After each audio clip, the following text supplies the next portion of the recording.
And I think that our tax plan takes a big step in terms of helping the American family with the high cost of raising children. The fact that we spend less than any country in the developed world on children between the ages of 0 and 5.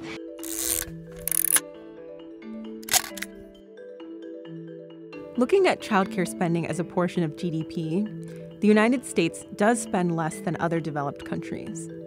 But this reflects federal spending, and in many places across the country, it's the local government that pays for childcare and education. For example, 44 states offer state-funded pre-K, and low-income families often receive assistance for childcare through programs that rely on state funding. All that being said, families still provide the bulk of childcare for young children.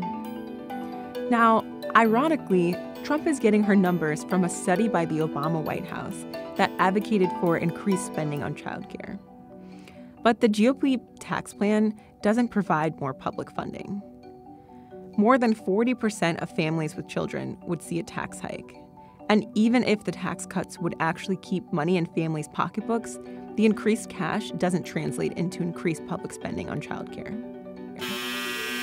Trump skips a couple important caveats in her analysis and gives the tax cut far more credit for what it can do than it deserves.